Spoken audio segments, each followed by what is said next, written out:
Good afternoon, everyone. We will now resume consideration of public hearing on Bill 151. I will now call on the first presenter, which is Nina Deeb. And you're sitting there, and she's from Cambridge, where I am, so I've met her before. Please state your name for the record, and you may begin. Thank you. Good afternoon, Chair and committee members. My name is Nina Deeb. I am a full-time real estate broker since 1996. Government states that Ontario's real estate portfolio is the largest in Canada. The government are the stewards of public lands and resources that are held for the public interest and benefit. The portfolio is very, very valuable. Its value is in the billions of dollars. Consider the real estate value of the ROM lands located at Bloor and Queen's Park. Regulated decision-making powers by corporations are not an improvement over the system that we use now. Infrastructure Ontario is a middleman, an agent of government. It hands out contracts and spends public dollars. It outsources property management. It is not a solution. Delegation of government duties to agencies is not in the best interest of taxpayers. The taxpayers do not elect these corporations. This is bureaucracy building. Public-private partnerships, known as P3s, are a tag team of government and corporations that further the interests of private equity. This runs counter to the interests of taxpayers. I'm going to quote the Minister of Infrastructure. Seize the opportunity to deliver Ontario's real estate portfolio more efficiently by creating a framework for centralizing certain real estate authorities and decision-making powers. Unlock and increase the value of the government real estate assets. There's no benefits for taxpayers to a centralized real estate model. Enhancing business outcomes is not a responsibility of the taxpayers. This bill proposes to restrict certain organizations from engaging in specific real estate trades. This is an excellent idea, except it should be targeting real estate investment trusts, pension funds, and financial landlords. The Ontario Science Centre must not be demolished. It has 200 years of life left in it. Our previous generational investments in public assets must be respected. Ontario should fund and invest in these public assets, not install a corporate landlord that abandons and permits the public's buildings to fall in disrepair. Infrastructure Ontario has proven itself as a bad landlord. We must not entrust bad actors with more public assets to manage. There's no evidence that centralization will make there is evidence that centralization will make the situation worse. This bill lays the groundwork for our government to be reduced to tenants in our own land. The ever-changing regulatory landscape has many new arbitrating corporations at the table. These corporations do not pay taxes. The government wants more authority when it comes to real estate. The targeted institutions can continue to make their own decisions. The public assets are being delivered to private hands to add on their invisible value. This makes property management more expensive. This is an expensive layer of bureaucracy. The creation of systems that have no physical product does not benefit taxpayers. These are tax-exempt corporations of inflation. Why does the government want control of these properties? Why is the government seeking to take over all of these real estate operations? Why does the government seek first right of refusal when it already has expropriation powers? Centralization is a bad idea. We experienced centralization of Ontario property tax assessments through the creation of the Municipal Property Assessment Corporation. This entity has only one client. Municipalities have no choice except MPAC. Private contractors are working with public dollars to extract profits. Privatization must end. Meaningful consultation will save the reversals of decisions made by government as it applies to real estate in Ontario. If any central intelligence exists in Ontario, it is not obvious. We must not concentrate powers to one minister or one organization. There are many things that we can be doing with our real estate assets, but I'm afraid that this bill, which is very short, there's not much substance to this bill, but there's a lot of power and a lot of shifting that will go on because of this bill. We must continue with building housing, but this is not what this is doing. This doesn't build housing. There's nothing affordable in housing here for us. The delegation to private corporations in Ontario that's been going on since 1976, this is a bad idea. We have to roll this back. We literally have to roll this back to 1976, to the delegation of powers that should never have left government. We do not have a problem of big government. We have a problem of big corporations. We're told that our government's too big and we have to trim back our government, but that is not what's happening. Government is being paralyzed while corporations are just increasing their profits year after year. The ground that's lost is by taxpayers, and taxpayers pay for everything. We do not have to worry about investors leaving Ontario. It's our money they're using. They're managing our assets with our money, and we're paying for this. We have a lot of intelligence here. We do not need outsiders of any kind to be managing our valuable assets for us. We can do that ourselves. I thank you for your time, and I do look forward to answering your questions. Thank you for having me here today. Thank you, and we'll start with the official opposition for 7.5 minutes. Please make all your comments through the chair, and I recognize MPP French. Thank you, Chair. Thank you very much, Ms. Deeb, for your presentation. I appreciated your passion. Obviously, that this is something that you care about because you've chosen to come before committee, so we appreciate your time. Some of the things that you talked about, one of them specifically, that Infrastructure Ontario is a middleman, as you said, an agent of government, but hands out contracts, outsources property management, and reminded us that that's not always in the best interest of the taxpayer. Certainly when we're talking about Ontario Science Centre, which has been in front of folks as an example, we know that Infrastructure Ontario has in effect been the landlord and has let it fall to the state of disrepair that the government is able to point to it and suggest that it be demolished and it needs to be. But Infrastructure Ontario hands out mega contracts to just a few of these property management firms, and millions of public dollars are going into private pockets. The Auditor General found that IO's repair and maintenance expenses are 20% higher than what than we would be paying otherwise. Ontarians pay more for repairs, they get less. And so could you speak a little bit about, because of what you have said, do you think that that is the best path forward, or do you think that public control, like when you talk about government and you talk about responsibility, who should ultimately be responsible for doing those repairs with public dollars? Thank you for the question. Evidence says that it's actually much less expensive for us to do them in-house. So the the management should be done in-house. When the corporation is installed, the corporation it's notching a position for itself, and these corporations often have million-dollar leaders, CEOs. It's a very large bureaucracy, and this just builds bureaucracy, which does not add value for the taxpayers. It just adds expense.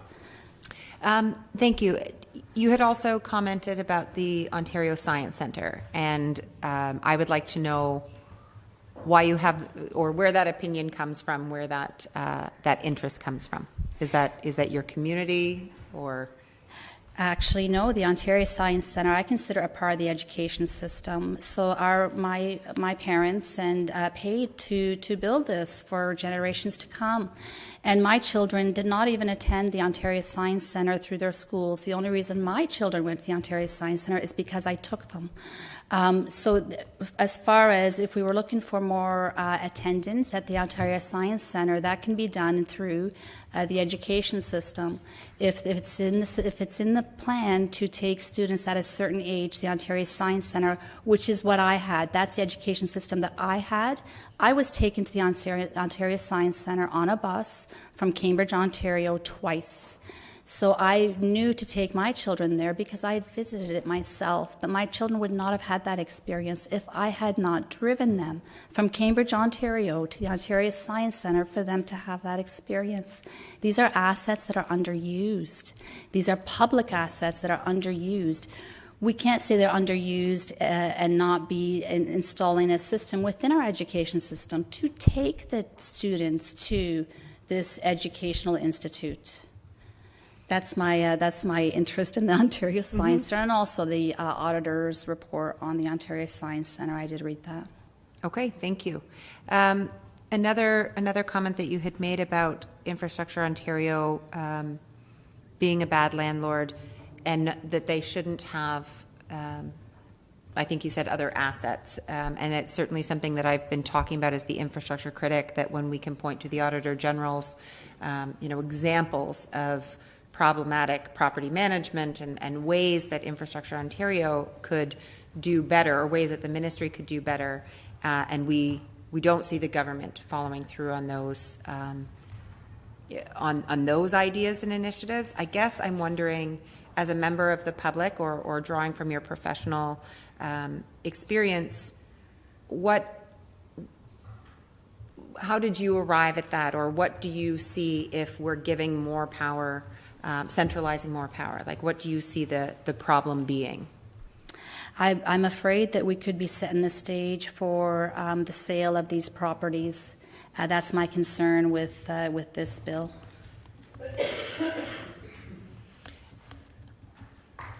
I think that's a fear that we've heard before, and I know that we all received a submission from the nurses who are quite concerned about public health and assets, and wondering what ultimately is the goal with centralizing control and ownership. And I think, as you said, there are assets, and having it end up more centralized, I don't see how that becomes more generally utilized.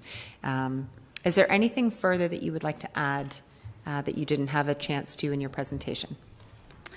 What would really be very helpful is competition. These agencies are being installed as they're just the institution in charge of a very specific job or law or asset management. These institutions are not helpful. We should not be delegating authority to private corporations that are unaccountable.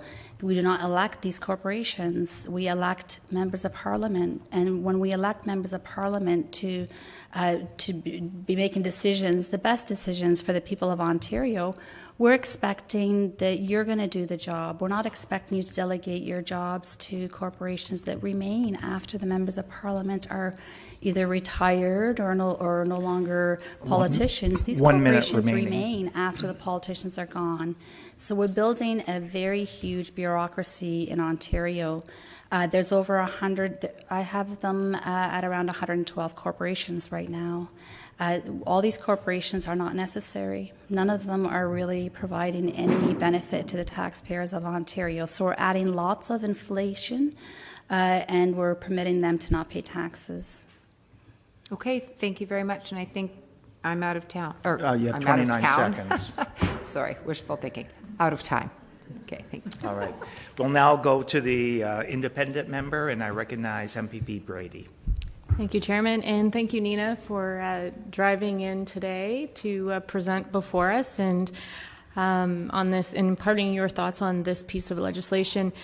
I think I met you last year during pre-budget consultations, and you were way further than Toronto to make that presentation, because you were very passionate about some of the things that you would have liked to have seen in the budget.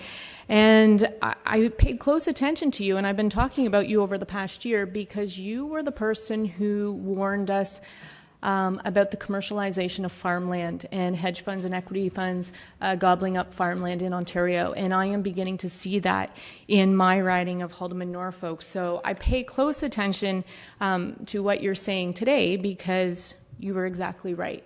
last year at this time when it came to that issue. This morning we heard the minister talk about Ontario being the fastest growing region in North America. And I know that excites some folks, and it might excite real estate agents as well, but you alluded to the fact that we don't have the infrastructure to keep up with those folks that are arriving in Ontario, and my constituents are very, very upset by that fact. And we have hospitals, schools, long-term care homes all busting at the seams.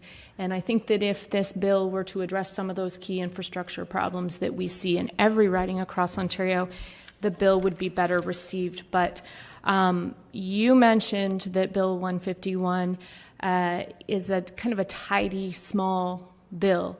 And I look at it like it could be a housekeeping piece. And I just want to ask you again, do you think that this is a bill that is the last we're going to hear of it, or is this a stepping stone bill? This is steps 2 already, and there will be more steps. So each bill brings about changes that when you look at each change individually, you don't think that it's a big change. But when you look at all the changes from bill to bill to bill, if you keep track of what changes being made when, you will, I've noticed that there are huge changes being made, shift of responsibilities to taxpayers from corporations. And also there's less accountability.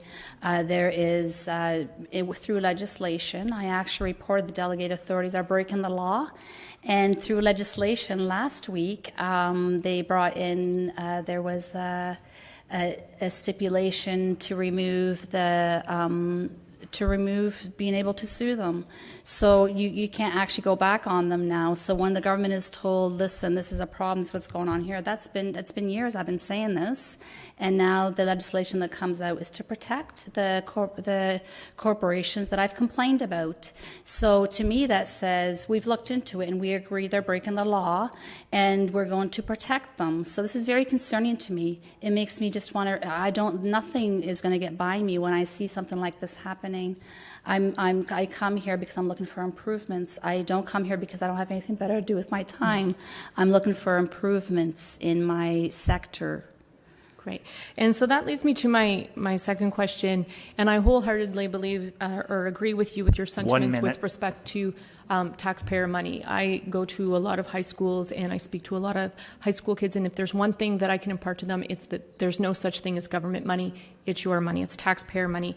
But you are one presenter today. That's it. So I wonder, are you the only person in your field who is paying attention to what is going on with this bill and other bills? Quite honestly, we're a represented sector. So because we're represented, we usually expect our institutions, we have centralized institutions, we have intelligence, and we expect our organizations to step up to the plate and make sure that the changes that are being made are good for the people of Ontario for home ownership, for having sufficient levels of housing, and the rules are workable for the public, that we have good rules and we have good regulations that are beneficial and not too much law. Thank you for your answer. We'll now turn to the government, and I recognize MPP Barnes. Thank you. Thank you, Nina, for coming in, making the drive. My question around this bill is really putting in place a process by which the government really has an oversight on these organizations when they sell. And what you've said in your presentation is that you think that the government should have steward over these lands and be able to decide what is being done as an accountability to taxpayers, because the government is elected. So in looking at this bill, that is exactly what this bill is saying, to put in place a process by which if the ROM wants to sell their land, the government has an oversight in regards to that land being sold. So my question is, the objection to this bill, is this bill not really doing the same things that you're saying need to be done? Thank you for the question. It's a good question. What the process does now is it gives the province first right of refusal. So when the organization, if they decide to sell a property, having to come to the province, to the minister, to get that gives them first right of refusal in case the province has maybe some other use that they think is a provincial priority for that property. So do we get market value for a property when the government can get involved with the sale at that point to decide who that sale is going to go to? My concern with this is the Infrastructure Ontario installation, for one, and the lack of accountability. But these institutions now have boards of directors, and when they sell their properties, they're done through, it's not a centralized system, but it is a market system that puts the property on the market, open market for offers. So market value for the properties, should they be sold? Sometimes we have excess lands that must be sold. This I agree with, like schools that we're no longer using. But when the properties are being sold, it should be open market. It shouldn't be, first we're going to check with the province and the minister to see if they want this property, if the first right of refusal, if they have an interest for this property before it can go to market. This removes an extreme amount of power from the entities themselves. Follow-up question, just quickly. So right now, the government has no oversight. So these boards that exist, if they want to sell the property, they sell the property at market value. We have, like you said, we have no insight, no line of view as to when the property is going to be sold, why they're selling it right now. And this is what that bill was trying to clean up. So we're sort of assuming that if the government's going to take it, it's not going to be at market value. Because right now, if you look at how school property is disposed of within the education system, it's rotated through several levels of government at market price, and then it's sold to whoever picks it up. So you're kind of going on there. So I feel like there's a little bit of contradictory, because you want the government really to have oversight, but only if we're selling the land at a market value. Is that what you're saying?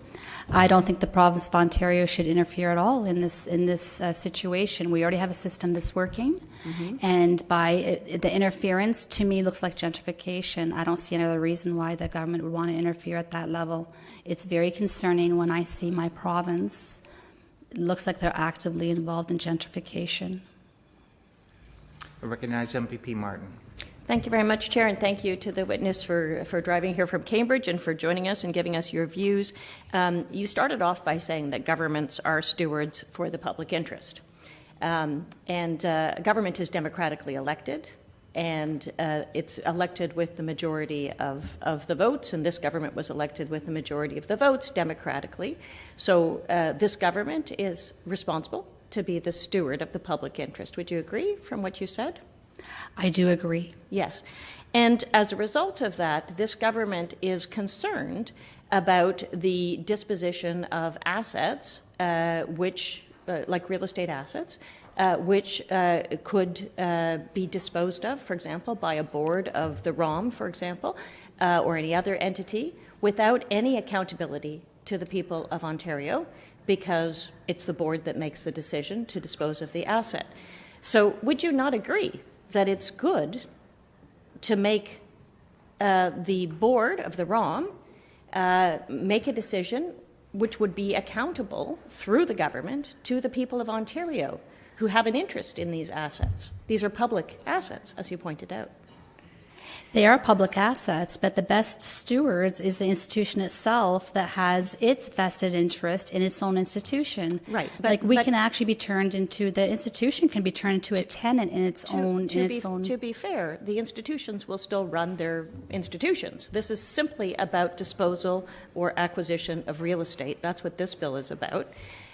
So it's not about running the institution. The institutions are well placed to run their institutions and will continue to do so after this bill. This bill is about acquiring or disposing of assets in the name of an institution, that the government is trying to make sure that we steward the public interest well by protecting those interests and by overseeing, as we've pointed out, and making people accountable to the public for these decisions, as opposed to just being accountable to their board and their members. Do you not agree that that's a plus? Because you said the governments are the stewards for the public interest, and this is helping us make sure that we do that. I do not agree with centralization anywhere it occurs. Centralization is bad for the people of Ontario. It's bad for any society. We should have multiple decision makers, one source decision maker. We have opinions of registrars, sole registrars. We have Strong Mayors Act, the opinion of a strong mayor. 1 minute We mark. have one person should never be in a position to make such large decisions like this. So, but you will know that a democracy, a parliamentary democracy like this one, has a cabinet that makes decisions. It isn't one person. Cabinet makes decisions. It's a parliamentary system of government.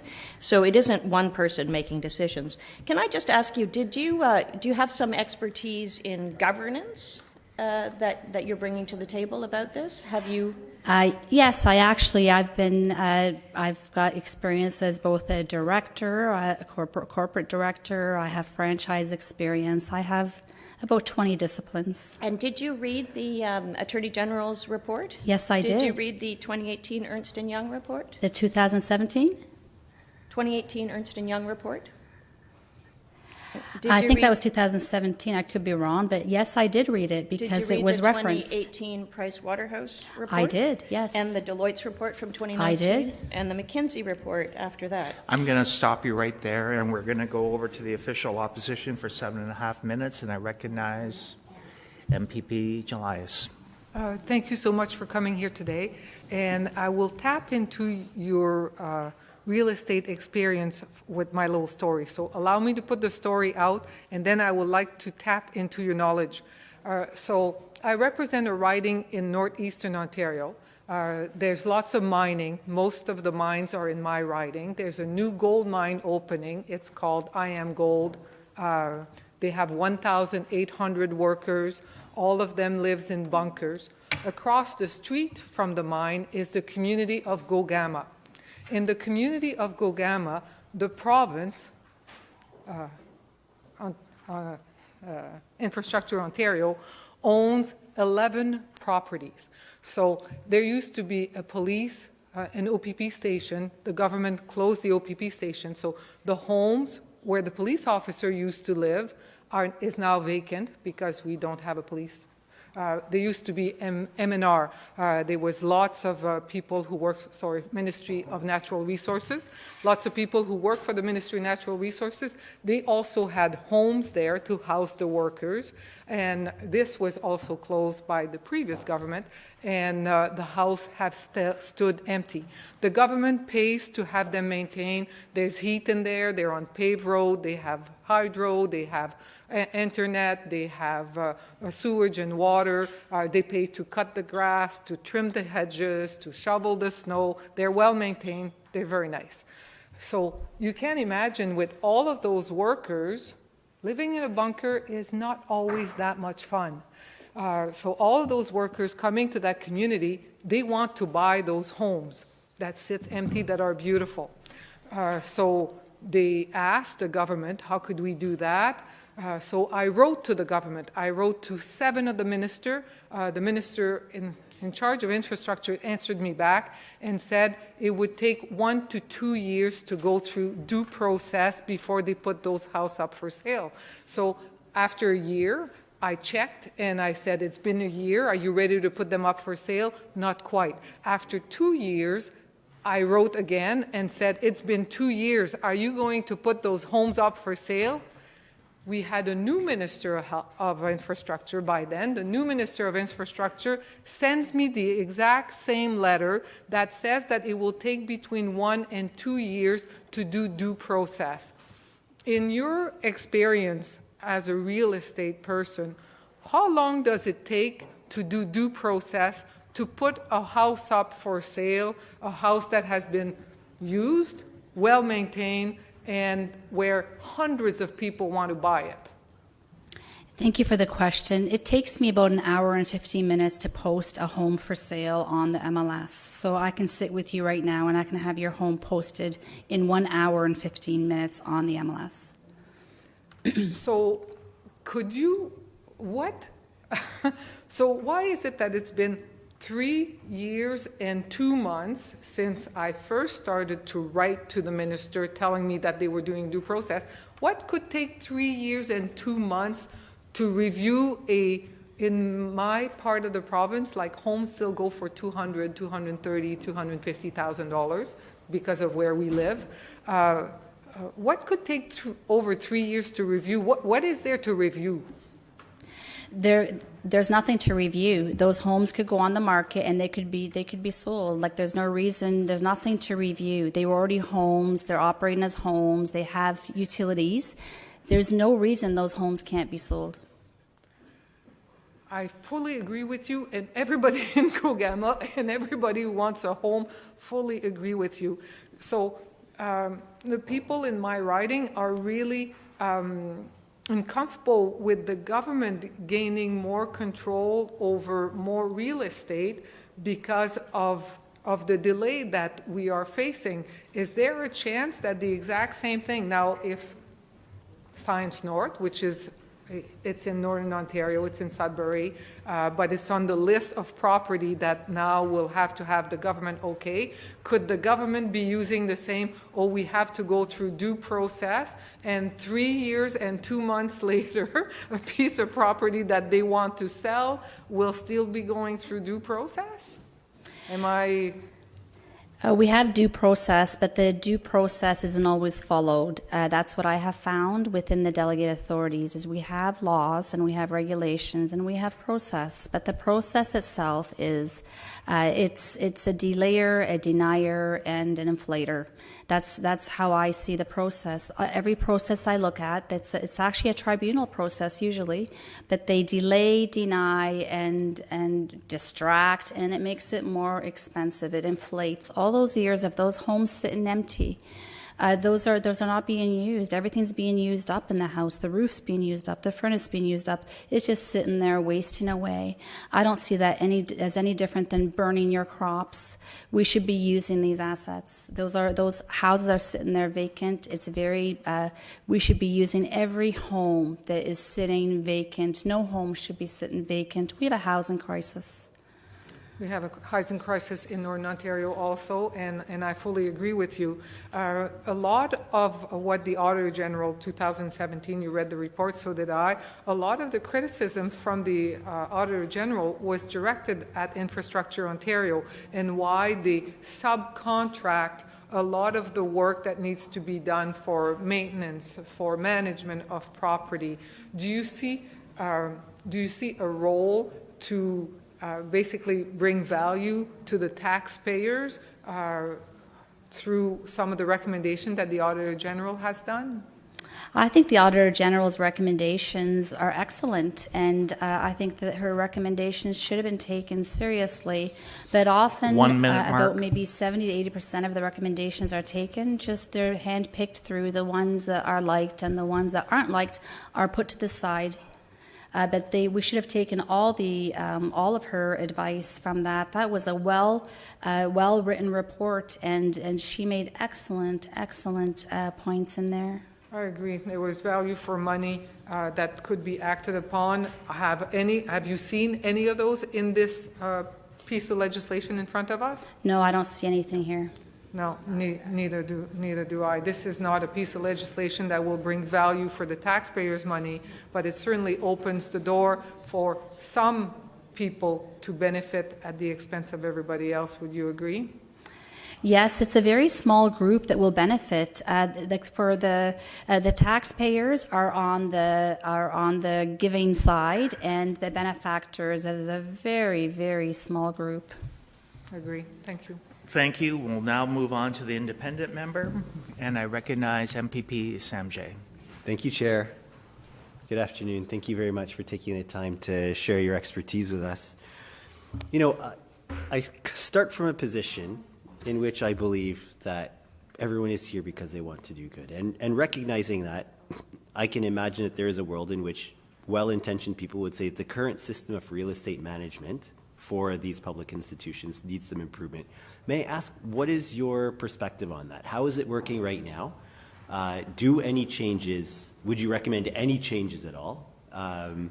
And what are your thoughts about what this legislation would do in order to address any concerns that you have?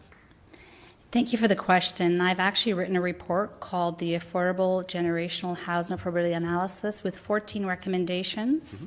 It's been a few years since I wrote it, but I still stand behind my 14 recommendations that I made at that time. The recommendations that I made, some have been installed on, but there's exceptions. Every time one of my recommendations is visited by government, there's also a second round of amendments to the legislation that takes the teeth out of it, whether it's speculation, the speculation tax, or the vacancy tax, or the any one of these legislation that came in, both federal, provincial. There's always a round of amendments that takes the teeth out of what it was intended to do. So I don't see that. I think that my 14 recommendations I still stand behind. I haven't even added any since. I would like to. The reason I wrote that report is because I was so alarmed with what I saw happening in my province. That's why I wrote it, and it really took a snapshot of time of what the situation was for the people of Ontario at that moment. Thank you for sharing that. You are a prolific reader. I understand you read all of the reports, which I'm very grateful for, and of course you've taken the time to go through the legislation. Based on your interpretation and your expertise, the proposed system under this legislation, does it have the potential to be abused to support friends, donors, to reward people? Thank you for the question. Yes, I am concerned that there is a possibility that would happen here. I do feel that the stage is set for the sale of these properties with this legislation. This is just step 2, but I do think that we are setting up a sales stage. And possibly one thing that I did notice happen in British Columbia is I noticed that government properties were sold to Starlight Real Estate Investment Trust, and the government itself became the tenant of the Real Estate Investment Trust. So this is what I don't want to see happening. I don't want to see my government reduced to a tenant in our own lands, and that is what has already happened in British Columbia. So I've got an eye out on what's happening across Canada, and I don't welcome that here. And we heard from the members across that there will be this layer of oversight that is nestled within the Executive Council, the Cabinet. Is that satisfactory to you? No, that's not 1 minute satisfactory mark. to me if we see what's happened with Ontario Place. And also, if we look back to the 407, a 99-year lease, it was undersold for. It was about 1/3 of its value at the time. It was sold for just over $3 billion, and it was valued at over $9 billion at the time. So I'm not satisfied with that at all. I don't think that the decision is made in the open. Even now, I've been asking for the lease for Ontario Place. I've actually came to committee to ask for it. I'm a member of the public. I'm represented by an agency, and I'm asking my agent for a copy of my contract, and my agent is not giving me a copy of my contract. I would be brought before, I would be brought before one of these new corporations installed by the Mike Harris government if I tried to pull an act like that. If I tried to not give my client a copy of what it is Thank that you I've for your contracted answer. We will for. now go to the government, and I recognize MPP Martin. Thank you very much, Chair, and thank you again to the witness. We were going through the reports, and you told me you had read Ernst & Young, Pricewaterhouse, Deloitte's, McKinsey. Did you read the McKinsey report as well? And the Zell and Lurie report? Which one? Zell and Lurie, Samuel Zell and Robert Lurie I'm not Real sure Estate about Center that one. report. What was Okay. your question? I just asked if you'd read it. Okay. I don't have that one here. Okay. Well, all of these reports recommended centralization, and these are reports of experts on this kind of thing. It's quite a long list of people recommending centralization, and I know that you had indicated that you don't think centralization is ever a good idea, but obviously there are some people who feel differently about that. One of the other things you just said in response to some questions from the members opposite was that we should be using these assets, not having them sit vacant. And of course, the government is trying to make sure that we do that, and that's part of what this bill and this initiative is about, is making sure that we get the value out of these assets for the people of Ontario. And again, I think we went over this, but it's the government that is in the position to act on behalf of taxpayers. And it is the government that has been elected to do so. Correct? I don't challenge that at all. Okay. No. And so this government, having been elected to do that, is bringing forward this piece of legislation, the one that came before it, Bill 69, I think that was, and this is Bill 151, with a view to making sure that we get more out of our assets, the real estate assets that are assets of the government. So that's the intention of this move. What we're trying to do is make sure that it is a government who is responsible for these things, which I think is what you started with, that the government should be the stewards of this for the public interest. So I'm not quite sure where we lost the thread here, but it is this government who is trying to make sure that we do that, and we're trying to do that by bringing these assets under government oversight. So I don't understand how you can say that this is not in the interests of the public to make sure that the public interest is represented in overseeing these important assets. Can you explain? Thank you for the question. I'm basing my opinion on history and on evidence. So my evidence is Ontario Place. My evidence is the 407. My evidence is the sale of the Ontario Land Registry System. So my evidence is what's already happened of why that I don't think that's a good idea. So, sorry, just to interrupt you there, what you're saying is you don't like some of the decisions that the government has made historically or other governments have made historically, and so that is why you're saying this is not a good idea, because you disagree with some of the decisions the government has made about particular assets. I don't agree with making the same mistake over and over again, because that's the definition of insanity. Thank you. Yes, I know the expression, but the assets that you're talking about, like the 407, that was many, many years ago in a different government. The other things are, sure, you can have a different opinion, but the government is entitled to decide, because we were all elected to represent the people of Ontario, and that's how we got to be government. So we're making decisions that we think are in the public interest. You expressed some concerns about what could happen in the future.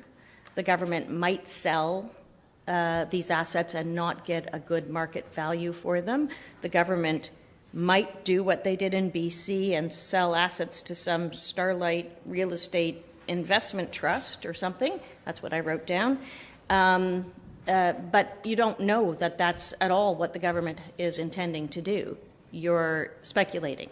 Is that right? I believe the government will continue with what they have already been doing. I believe that the government will continue in the same direction of what has already been going on.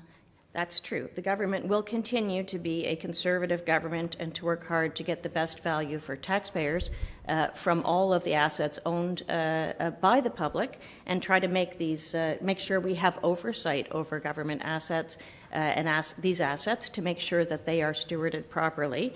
And I thought that we started on the same page, that is our responsibility, and that you would accept that is what the government should be doing, is stewarding our assets in the best way possible. I understand you have some fears about that, but I don't think that your fears are justified, frankly. I think the government is going to make the best decisions it can for the people of Ontario. And that's what they elected us to do, and I think that's what we're going to continue to do. Anybody else have any questions? You have 1 minute and 46 seconds left. Okay. There was some discussion, you said, I think it was with MPP Jelena, I believe, and you said there's a small group who will benefit, and the benefactors are a small group. And I have no idea what you were referring to. Could you elaborate? Sure. So the benefactors are the individuals or the corporations that would be receiving the jobs that the government is sending their way. So the centralization, which winds up sending certain work to a handful of very large corporations. Well, do you know that 1 minute, centralization Mark. will send work to some corporations that I'm unaware of?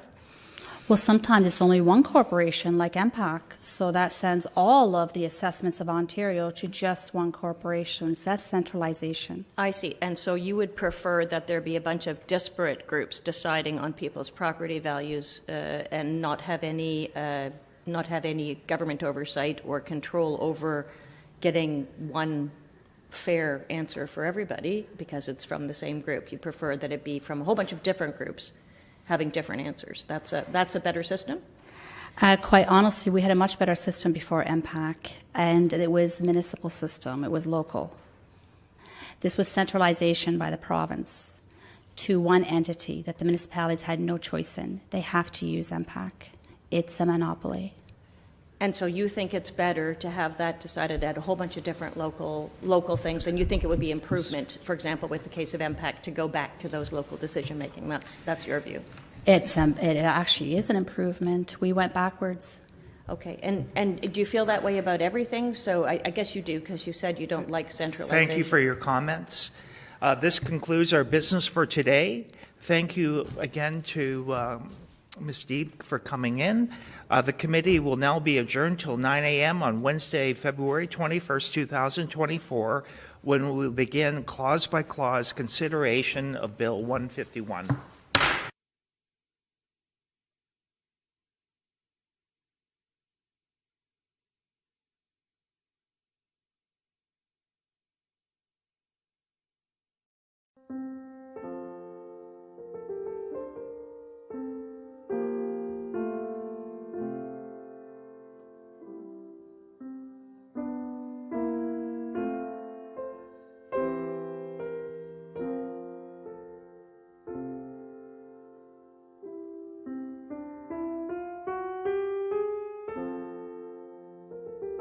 This is the Ontario Parliament Television Network.